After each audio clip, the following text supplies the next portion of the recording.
Hello students, welcome to my channel Maths Bounty. Here we will discuss exercise 3.1 question number 4. Which of the following pairs of linear equations are consistent or inconsistent? इसमें हमें 4 parts दिए हुए हैं fourth question में. हमें ये बताना है जो गिवन इक्वेशंस हैं वो कंसिस्टेंट हैं और इनकंसिस्टेंट है. आफ्टर दैट अगर कंसिस्टेंट हैं इक्वेशंस तो हमने उनका सोल्यूशन ग्राफिकल मेथड से सॉल्व करना है. तो फर्स्ट पार्ट यहाँ पर अब हम डिस्कस कर रहे हैं. तो फर्स्ट पार्ट में इक्वेशंस है x plus y equal to 5, इसको मैं 1 मार्क कर रही हूँ. 2x plus 2y equal to 10, इसको मैं सेकेंड मार्क कर रही हूँ. ठीक है, अब हम इनको जनरल जो इक्वेशंस है उनके साथ कंपेयर करेंगे. फर्स्ट इक्वेशन को मैं a1x plus b1y plus c1 equal to 0 इसके साथ कंपेयर करूंगी.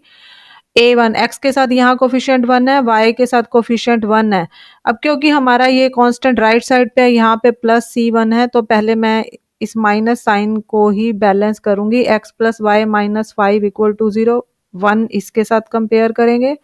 सेकेंड इक्वेशन है 2x plus 2y minus 10 equal to 0, इसको मैं सेकेंड जनरल इक्वेशन के साथ कंपेयर करूंगी. तो x के साथ कोफिशिएंट 1 है, y के साथ कोफिशिएंट यहाँ पर 1 है दोनों के साथ. तो a1 और b1 की वैल्यू 1 आएगी. यहाँ पर जो फर्स्ट इक्वेशन है जो कांस्टेंट है -5 है, तो c1 की वैल्यू आ जाएगी -5.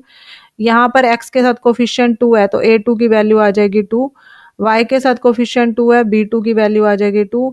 कांस्टेंट यहाँ पे -10 है, तो c2 की वैल्यू आ जाएगी -10. सबसे पहले हमने चेक करना है ये कंसिस्टेंट है या नहीं है. सबसे पहले रेशो निकालेंगे a1 अपॉन a2, ये वैल्यू 1 है, ये 2 है. फिर हम रेशो निकालेंगे b1 अपॉन b2, b1 की वैल्यू क्या है 1, b2 की वैल्यू है 2. थर्ड रेशो हम निकालेंगे c1 अपॉन c2, ये वैल्यू है -5 और c2 की वैल्यू है -10. माइनस से माइनस कैंसिल, ये आ जाएगा 1/2. तो यहाँ पर जब हम रेशो की वैल्यू देखें, a1 अपॉन a2 की वैल्यू भी 1/2 है, b1 अपॉन b2 और c1 अपॉन c2, इन तीनों की जो वैल्यू है इक्वल आ रही है 1/2 है. तो ये केस जब आता है कि तीनों की वैल्यू सेम है, तो जो गिवन लीनियर इक्वेशंस है, linear equations are consistent. Linear equations are consistent. अब हमारे पास ये केस है कि ये कंसिस्टेंट है. अब हमने इनका जो सोल्यूशन है वो ग्राफ की मेथड की हेल्प से निकालना है. अगर लीनियर इक्वेशन कंसिस्टेंट है और ये वाला केस है, तो हम बार बार क्वेश्चंस कर रहे हैं, इसमें जो सोल्यूशन एग्जिस्ट करेंगे, infinite many solutions will exist. अब ग्राफ के केस में कैसे हमने ग्राफ निकालने हैं वो अब हम सीखेंगे यहाँ पर. तो सबसे पहले ये जो हमें दो गिवन इक्वेशंस दी हुई हैं, x plus y equal to 5, ये हमारी फर्स्ट इक्वेशन है, और 2x plus 2y equal to 10, ये हमारी सेकेंड इक्वेशन है. इन दोनों इक्वेशंस की अब हम एक टेबल बनाएंगे. अब टेबल कैसे बनानी है, हमने यहाँ पर मैं y को राइट साइड पे ले जा रही हूँ, 5 माइनस वाई. अब मैं यहाँ पर एक टेबल बनाऊंगी for different value of x and y. तो मैक्सिमम 3 वैल्यूज भी बहुत हैं, 4 भी बहुत हैं, तो मैं 4 ही लूंगी, इससे ज़्यादा नहीं लूंगी. सबसे पहले मैं y की जगह 0 पुट कर रही हूँ यहाँ पे, तो x की वैल्यू आ जाएगी 5 माइनस 0 इक्वल टू 5. ठीक है, अगर मैं y की जगह 5 पुट कर दूँ, एक वो पॉइंट लेंगे जहाँ पे y 0 है, एक वो पॉइंट लेंगे जहाँ पे x 0 है. इससे जब हम ग्राफ ड्रॉ करते हैं हमारी कहीं मिस्टेक नहीं होती.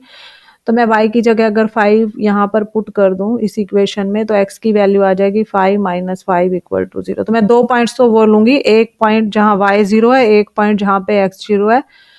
ये 2 पॉइंट्स लेंगे. अब इनके मिड पॉइंट कोई भी वैल्यू ले सकते हैं. अगर मैं y की जगह 2 लेती हूँ, तो x की वैल्यू आ जाएगी यहाँ पे 5 माइनस 2, x की वैल्यू 3 आ जाएगी. तो y की जगह मैंने 2 पुट किया, x की जगह 3 आ जाएगी. अब मैं y की जगह 3 ले रही हूँ, तो x की वैल्यू आ जाएगी 5 माइनस 3, x की वैल्यू कितनी आ जाएगी 2. अब मैंने y की जगह 3 लिया, x की जगह 2. तो इन वैल्यूज की हेल्प से मैंने एक टेबल जो है बना लिया. उसके बाद ये सेकंड इक्वेशन है, इसमें भी हम एक टेबल बनाएंगे. यहाँ पर है 2x plus 2y equal to 10. 2y को मैं लेफ्ट साइड पे लेकर जा रही हूँ, और इसकी हेल्प से अब हम एक टेबल बनाएंगे. इसमें भी मैं 4 वैल्यूज लूंगी. 4 वैल्यू सफिशिएंट है लाइन को जब हम ड्रॉ करते हैं, तो x और y लिख लेंगे. अब हमारी ये इक्वेशन है. सबसे पहले मैं y की जगह 0 पुट कर दूंगी. अगर मैं यहाँ y की जगह 0 पुट कर दूंगी, तो 2x equal to 10 minus 0, equal to 10 आ जाएगा, तो यहाँ से x की वैल्यू 5 आ जाएगी, तो यहाँ पर 5 आ जाएगी। अब मैं y की जगह 5 ले रही हूँ। जब मैं y की जगह 5 ले रही हूँ तो 2x equal to 10 minus 2 into 5, 2 into 5 10, ये आ जाएगा 10 माइनस 10, ये वैल्यू 0 आ जाएगी, तो x की वैल्यू क्या आ जाएगी 0। तो दो वैल्यूज तो मैं वही लूंगी, एक वो वाला पॉइंट जहाँ पे y 0 है, एक वो वाली वैल्यू जहाँ पे x 0 है। अब हम और पॉइंट्स लेंगे।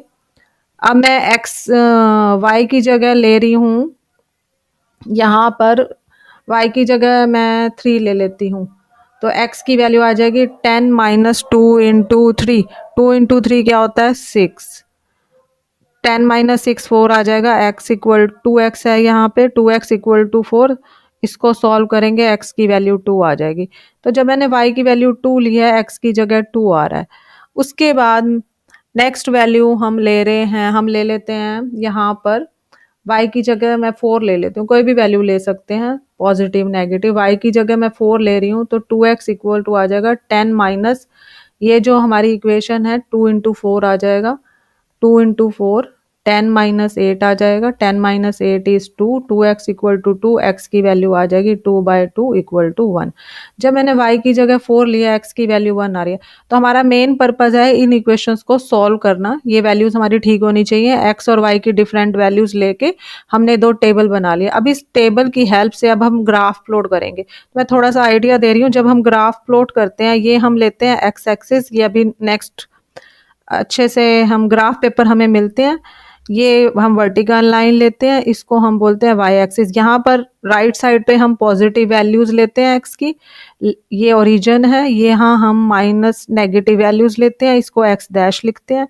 जो अपर डायरेक्शन में है ये y होता है, यहाँ पे पॉजिटिव वैल्यू लेते हैं, और जो लोअर डायरेक्शन में है मैं मार्क कर रही हूँ, ये नेगेटिव वैल्यू है, ये y डैश है। तो इस तरह हम ग्राफ पेपर पे एक्सिस ड्रॉ करके, इन पॉइंट्स को ड्रॉ करके, लाइंस ड्रॉ करके अपना सोल्यूशन निकालते हैं। तो कैसे करना है, ये मैंने नेक्स्ट एक ग्राफ पेपर लिया हुआ है, इस पे पॉइंट्स हमने मेंशन है। राइट साइड पे ये हमारे पास जो है एक्स एक्सिस है, यहाँ नेगेटिव वैल्यूज है, इसको एक्स डैश लिखेंगे, ये जो मिड पॉइंट है ये ओरिजिन है, इसको 0 लिख रहे हैं। डाउनवर्ड डायरेक्शन में y डैश है, यहाँ नेगेटिव वैल्यूज है, और ये पॉजिटिव वैल्यू। अब हमारी जो फर्स्ट इक्वेशन थी यहाँ पे x plus y equal to 5, इसकी अभी हमने टेबल बना के इसकी वैल्यूज निकालनी हमने सीखी है। तो मैं ये डायरेक्ट यहाँ पर दोबारा वैल्यूज लिख रही हूँ, और इन पॉइंट्स को हम ग्राफ पेपर पे डायरेक्ट प्लॉट करेंगे। तो हमारा जो पॉइंट था 0 एंड 5 था, सेकेंड पॉइंट हमारे पास था 3 एंड 2, अभी ये पीछे हमने सॉल्व किया है, फिर आया है 2 एंड 3, और यहाँ पर आया है 5 एंड 0। तो ये हमारी फर्स्ट इक्वेशन है, इसको मैं ड्रॉ करूंगी। हमारी सेकंड इक्वेशन है 2x plus 2y equal to 10, ये भी अभी हमने सॉल्व करनी सीखी है, कैसे हमने वैल्यूज निकाली हैं, डिफरेंट वैल्यूज x और y की, और इसको अब हम ग्राफ पेपर पे कैसे प्लॉट करते हैं। तो यहाँ पर हमारी फर्स्ट वैल्यू थी 0 एंड 5, और एक हमने निकाली थी, यहाँ पे 0 है तो यहाँ पे 5 है हमारा, और एक वैल्यू हमने निकाली थी 2 एंड 3, एक वैल्यू हमने निकाली है 1 एंड 4। अब हमने इन ग्राफ पेपर पे कैसे प्लॉट करना है, अब हमारी फर्स्ट इक्वेशन वाले पॉइंट्स को हम प्लॉट करेंगे। ये देखो, x की वैल्यू 0 है, y की वैल्यू 5 है, तो ये y एक्सिस पे जाता है, इस यहाँ पर ये पॉइंट आ जाएगा, इस y एक्सिस पे x 0 होता है, तो ये पॉइंट है 0 और 5। 3 और 2, x की वैल्यू 3 है, y की वैल्यू 2 है, x की वैल्यू 3 यहाँ मूव करेंगे, उसके बाद ये 2 है, यहाँ से ये इंटरसेक्शन पे जो वैल्यू आती है ये लेते हैं, ये 3 और 2 पॉइंट है। नेक्स्ट x की वैल्यू 2 है, y की वैल्यू 3 है, x की वैल्यू 2 यहाँ है, अपवर्ड डायरेक्शन में मूव करेंगे, y 3 हमारे पास यहाँ है, ये जहाँ दोनों पॉइंट मीट करते हैं ये पॉइंट आ जाएगा। ये मैं डॉट को एक सर्कल में डिनोट कर रही हूँ, इजीली जो है पॉइंट क्लियरली दिख जाए, विजिबल हो हमें। x की वैल्यू 5 है, y की वैल्यू 0 है, तो x की वैल्यू 5 ये है, यहाँ पर x एक्सिस पे y 0 होता है, तो ये 5 और 0 पॉइंट है। अब इन पॉइंट्स को हमने एक स्ट्रेट लाइन की हेल्प से, with the help of scale join करते हैं, we will get a straight line. तो अब हमने कैसे ज्वाइन करना है, अगर मैं फ्री हैंड करूंगी तो थोड़ी सी लाइन वो हो जाती है, तो हमने इसको ज्वाइन करना है। तो इस तरह हमें एक स्ट्रेट लाइन मिल जाएगी अगर हम इसको प्रॉपर ज्वाइन करते हैं। ये जो है हमारे पास इधर हमारा ये पॉइंट था, ये पॉइंट है हमारा, ठीक है। ये चारों पॉइंट्स एक स्ट्रेट लाइन में है। हमने with the help of scale अगर इसको ज्वाइन करते हैं ये एक स्ट्रेट लाइन आएगी। तो ये कौन सी लाइन है, ये हम मार्क कर लेंगे x plus y equal to 5। Second, अब हम ये पॉइंट्स लेंगे, x जो है 0 है, y 5 है। तो x 0 है, y 5 है, यही लाइन, यही पॉइंट बनेगा। अगेन x की वैल्यू 2 है, y की वैल्यू 3 है। तो x की वैल्यू 2 है, y की वैल्यू 3 है, फिर अगेन यही पॉइंट आएगा। मैं क्योंकि ये दोनों लाइंस जो हैं सेम है, मैं जरा इंक चेंज कर, ये देखो x की वैल्यू 0 है, y की वैल्यू 5 है, यही पॉइंट आएगा। अगेन x की वैल्यू 2 है, y की वैल्यू 3 है। यहाँ पर शो करने के लिए मैंने पेन चेंज किया, x 1 है, y 4 है, ये पॉइंट आएगा। x हमारे पास 1 है और y 4 है, ये पॉइंट आ जाएगा। अब x 5 है, y 0 है, ये पॉइंट आएगा। ये चारों पॉइंट्स इसी स्ट्रेट लाइन पे ही लाई करते हैं। तो जो हमारी सेकंड लाइन है वो यही इसी लाइन को रिप्रेजेंट कर रही है, 2x plus 2y equal to 10। तो इस तरह का जब ग्राफ बनता है, एक ही लाइन पे दोनों इक्वेशंस लाई करती हैं, तो इसको हम क्या कहते हैं, कंसिस्टेंट लाइंस हैं। और जो सोल्यूशन है वो कैस फॉर्म में हमारा infinite many solutions will exist. तो इस तरह हम ग्राफ प्लॉट करते हैं, ग्राफ पेपर मिलता है हमें और इस तरह हम इसको ड्रॉ कर सकते हैं। तो आंसर है इनफाइनाइट मैनी सॉल्यूशन एग्जिस्ट। एक ही स्ट्रेट लाइन पे दोनों लाइंस हमारी एग्जिस्ट करती हैं। तो इस तरह हम ग्राफ पेपर पे शो कर सकते हैं। Thank you, have a nice day.